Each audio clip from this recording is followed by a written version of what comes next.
Most cities hide their secrets underground. Charleston buried theirs in plain sight. Beneath the sprawling oak trees of St. Michael's Cemetery rest 9 graves that went unquestioned for decades. The headstones bear the names of wealthy men, planters, traders, pillars of Southern society who died between 1851 and 1855. Their deaths were recorded as sudden, unfortunate, and merciful. Paralysis, quiet passing, natural causes. But when cemetery renovations began in 1923, workers uncovered something that Charleston's leadership moved quickly to silence. Inside each coffin were deep grooves carved into the wood, fingernail marks, signs of violent struggle, evidence that none of these men had died peacefully at all. Hidden nearby, beneath the roots of the cemetery's oldest magnolia tree, was a leather-bound journal. Its pages told a story that transformed a respected healer into a patient architect of revenge, and revealed how silence protected the powerful for generations. Before we trace how that transformation began, we must start with a man named Solomon Fairfax. Charleston in the early 1850s was a city draped in elegance and cruelty in equal measure. White columned mansions lined its rivers. Fortunes flowed from rice fields and cotton plantations. The aristocracy believed themselves insulated from consequence, supported by wealth, law, and tradition. Medicine held a special place in this world. The city's physicians served the elite, treating unexplained fevers, strange weakness, and sudden ailments that plagued Charleston's upper class. Among them was Dr. Cornelius Hathaway, whose practice on Meeting Street had earned a reputation for innovation and discretion. His success rested heavily on a man few noticed. Solomon Fairfax was not born into Dr. Hathaway's practice. For over 30 years he lived on the Pemberton plantation outside the city. There he married Celia and raised 3 children, Marcus, Samuel, and Grace, in the narrow confines of the slave quarters. Solomon was different. Educated alongside his former owner's children, he could read and write fluently, even mastering Latin medical terms. His knowledge of healing came from generations before him, African remedies passed down through family, refined by years of observation and practice. On the plantation, Solomon was indispensable. During outbreaks of fever or injury, he saved lives. Slaves and owners alike relied on him. His treatments for snake bites, infections, and wasting illnesses earned him rare trust. That trust did not save his family. In March of 1851, Edmund Pemberton's gambling debts came due. To satisfy his creditors, he sold portions of his property.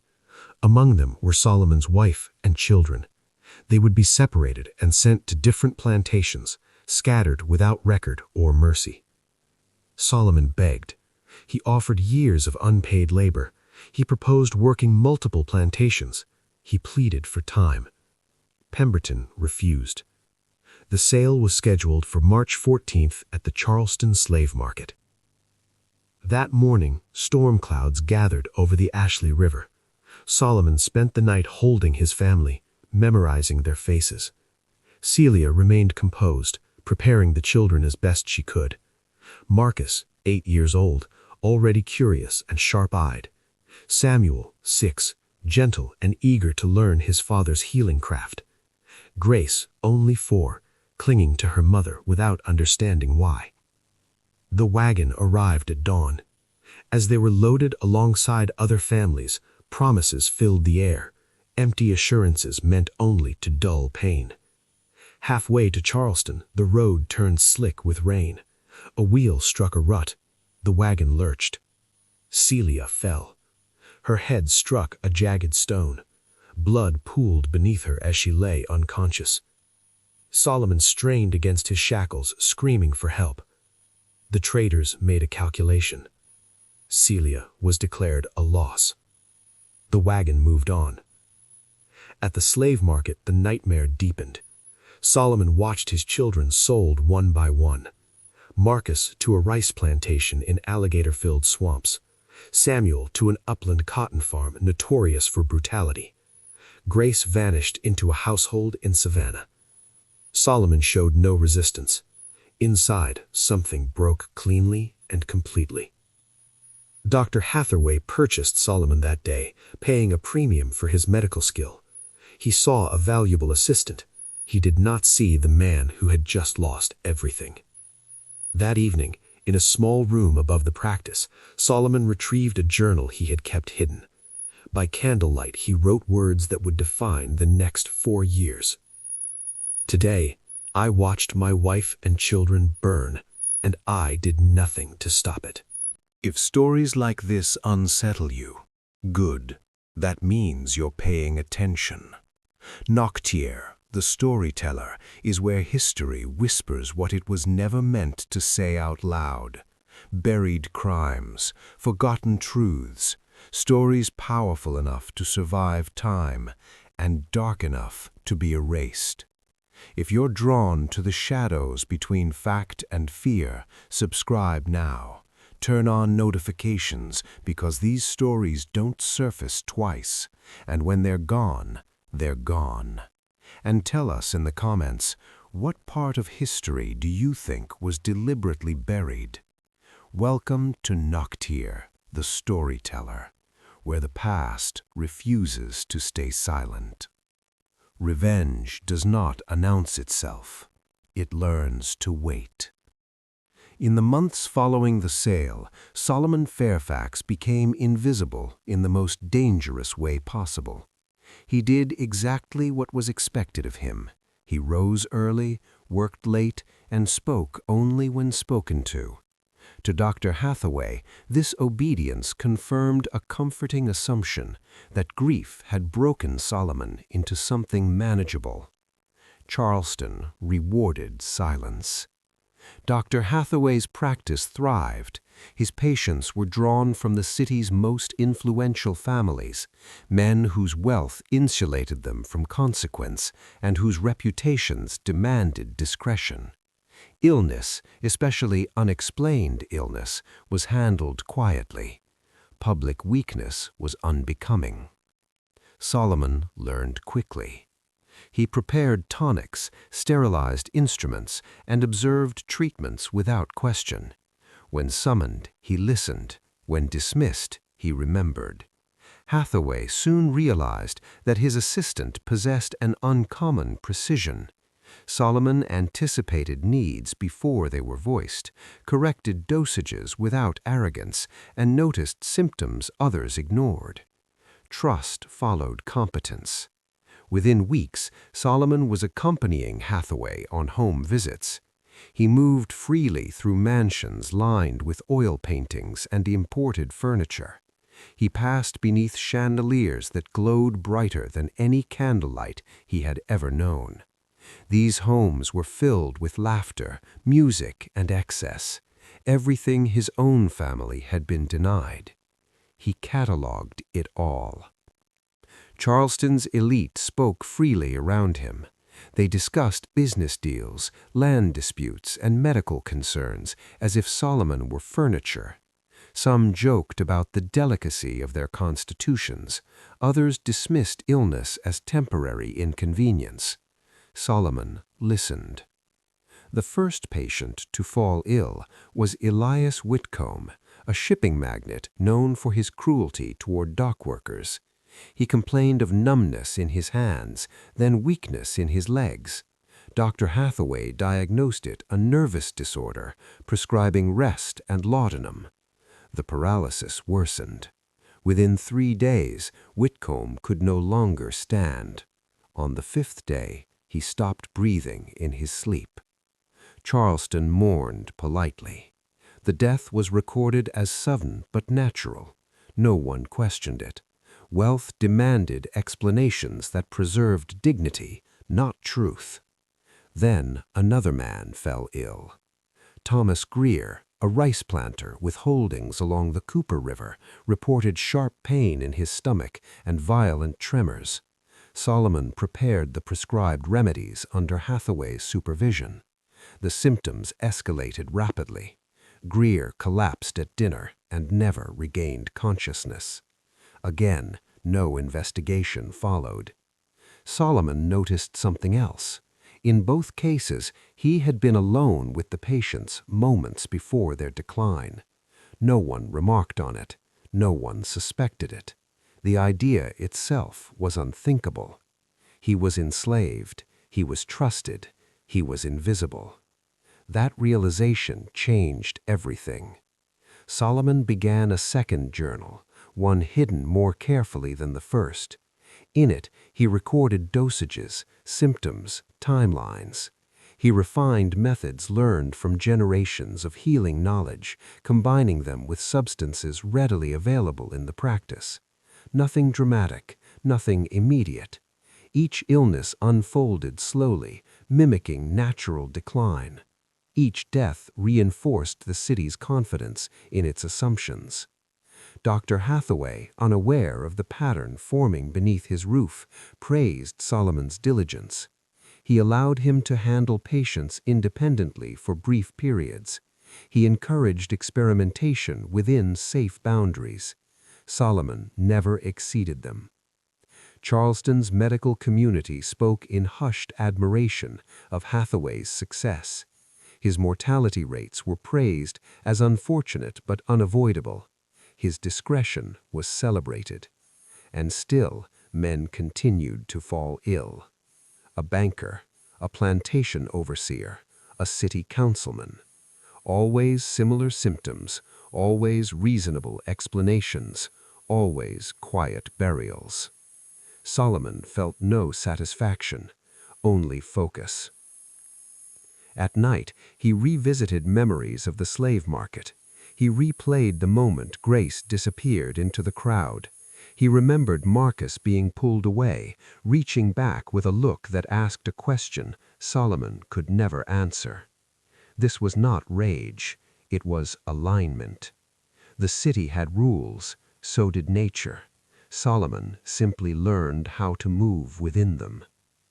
One evening, while cleaning instruments, Solomon overheard two physicians discussing the recent deaths. They spoke casually, dismissively.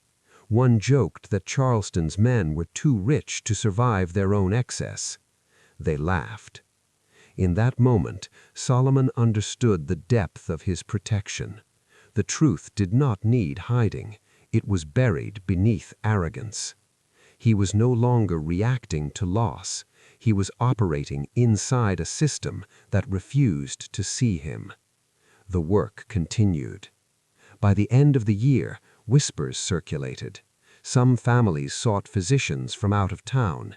Others increased donations to churches, hoping faith would succeed where medicine failed. Solomon watched from the margins. Each visit, each preparation, each quiet departure added to a growing certainty. The city would never suspect him. Not because he was careful, but because they could not imagine him capable. Charleston believed power flowed in only one direction. Solomon allowed them to keep believing that. History rarely announces when it's about to fracture. Sometimes it breaks quietly, behind closed doors, under gaslight, in rooms where powerful men believe themselves untouchable. By the summer of 1853, Charleston's upper class had begun to feel an unease they couldn't explain. Too many prominent men were dying. Each case taken alone made sense. Taken together, they formed a pattern no one wanted to acknowledge. Solomon Fairfax felt the pressure tightening. What had once been a slow, controlled campaign now carried urgency. Eyes were watching. Questions were being asked. The luxury of patience was gone. A private meeting scheduled for June would change everything.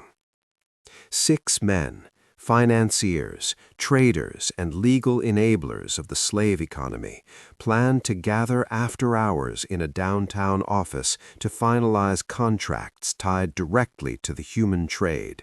It was a closed meeting, no witnesses, no interruptions, and for Solomon, a final opportunity. The building relied on gas lamps fed through a central line. Solomon understood systems. He had learned how bodies worked. Now he studied architecture with the same precision. That night, the lamps were lit just after 8. By 9, the building had gone silent. When the doors were opened later, the scene inside was impossible to process. 6 men sat upright around a polished table, eyes open, bodies still. No wounds, no signs of struggle, just expressions frozen in something far worse than fear. They were alive. Authorities arrived expecting a tragedy. What they found was a nightmare without precedent. Physicians could not explain the paralysis. The men could not speak, could not move, but their awareness was undeniable. Then Solomon Fairfax was found inside the building. He did not resist. When questioned, he did not lie. What followed was not a mystery, but a reckoning. Solomon detailed everything: the compound, the method, the years of preparation. He spoke not with rage, but with clarity. His voice never rose. His story never changed. Charleston's leaders wanted a monster. What they were given was a mirror. The trial drew crowds larger than any execution had in years. Witnesses testified to systems, not just crimes, to auctions, to families broken for profit, to laws written to justify it all. The men who survived their paralysis described something no punishment could erase: the terror of being fully aware while declared dead. The verdict came quickly: guilty. Solomon accepted the sentence without plea or apology. On the morning of his execution, thousands gathered, some out of curiosity, some out of fear, some because for the first time the story could not be buried. Solomon's final words were not a confession, they were a warning. That when justice is denied long enough, it does not disappear. It transforms, and when it returns, it does not ask permission. Silence didn't return to Charleston after the verdict. It thickened. The city told itself the danger had passed. The man responsible had been identified, condemned, removed. But fear doesn't obey court rulings. It lingers. In the weeks that followed Solomon Fairfax's conviction, Charleston's elite began questioning things they had never questioned before: how well they truly knew the people who served them, and what those people might remember. Doctors quietly re-examined old death records. Families whispered about exhumations they prayed would never happen. And for the first time, power felt fragile. The trial transcript spread beyond South Carolina. Newspapers across the South reprinted details once considered unthinkable: that an enslaved man had outplanned, outweighted, and out-executed some of the most protected figures in the region, not with chaos, but with patience. Authorities worked quickly to control the narrative. Official statements framed Solomon as an anomaly, a singular madness, an isolated horror, anything except an outcome. Because admitting the truth meant acknowledging something far more dangerous: that prolonged injustice does not erase intelligence, it sharpens it. New restrictions followed. Enslaved people were barred from medical texts. Apprenticeships were quietly cancelled. Education, once selectively tolerated, was now seen as a threat. Not because of what Solomon had done, but because of what he had proven possible. Solomon himself spoke little in his final days. He wrote once more in his journal, briefly. Not about revenge, not about guilt, but about memory. He wrote that systems survive when stories are buried, and that forgetting is often a choice made by those who benefit most. On the morning of his execution, the crowd was large, but subdued. There was no celebration, no cheers, only the uneasy awareness that something irreversible had occurred, not just the taking of lives, but the exposure of a lie. After his death, officials ensured his burial remained unmarked, no site to visit, no place to gather. They believed this would end it. They were wrong. Because years later, when renovations disturbed the soil of St. Michael's Cemetery, when coffins were opened, and when scratch marks were found, the story returned, not as rumor, but as evidence.